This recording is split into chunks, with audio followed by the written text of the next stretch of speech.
Good morning, student. Today we study about the Bahmani kingdom. In 1347 CE, Hassan Gangu, an officer of Muhammad bin Tughlaq, assumed the title of Alauddin Hassan Bahman Shah and established a Bahmani kingdom.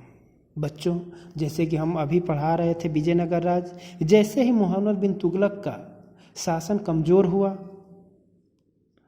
उसके द्वारा नियुक्त सूबेदार बहमन शाह भी एक ऐसा ही सूबेदार था जो मोहम्मद तुगलक की कमजोरी का लाभ उठा करके वह बहमनी राज की स्थापना किया और उसने अलाउद्दीन हसन बहमन शाह की उपाधि धारण की। उसने अपने पूरे राज्य को 4 प्रांतों में डिवाइड किया: Gulbarga, Daulatabad, Berar and Bidar. Bahmani dynasty ruled for about 175 years under 18 ruler. Bahmani राज 175 सालों तक 18 राजाओं ने शासन किया। इसमें फिरोज शाह बहमनी बहुत ही फेमस राजा था और वह बहुत ही विद्वान भी था। वह कैलोग्राफिस्ट था और अरबिक, पर्सिया और मराठी में छोटी छोटी रचनाएं करता था। Firoz Shah wanted to make Deccan a culture of center of India. Firoz Shah Deccan को एक महत्वपूर्ण कल्चर बनाना चाहता था, हब बनाना चाहता था दक्षिण भारत का।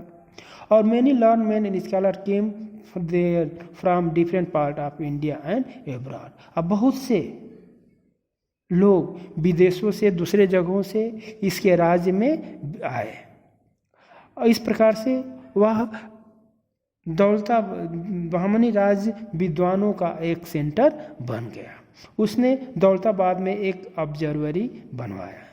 Firoz Shah inducted Hinduism in their administration. वो फिरोज शाह ने अपने एडमिनिस्ट्रेशन में हिंदुओं को नियुक्त किया और उसने अपने भाई के पक्ष में सिंहासन को त्याग दिया। Ahmad Shah who transferred his capital from Gulbarg to Bidar. Ahmad Shah जब शासक बना, उसने अपनी राजधानी गुलबर्ग से बिदर स्थापित कर लिया। During 1463 to 1881 CE, Muhammad Gawa was the prime minister, but initially he controlled the entire administration. Mahmood गावा अहमद शाह के समय में बहमनी राज का प्राइम मिनिस्टर बना और धीरे धीरे पूरा पावर अपने हाथ में कंट्रोल कर लिया। The kingdom was divided into 8 तरफ। पूरा राज्य 8 प्रांतों में बटा हुआ था, जिससे तरफदार के अंडर में हर प्रांत थे। उसने अपने तरफदारों को सैलरी देना प्रारंभ कर दिया। सैलरी और स्पेशल पर्क जो था वह देना प्रारंभ कर दिया। पहले उन्हें जमीन जागीर दी जाती थी, लेकिन अब उसने सैलरी पैसे के रूप में देना प्रारंभ कर दिया।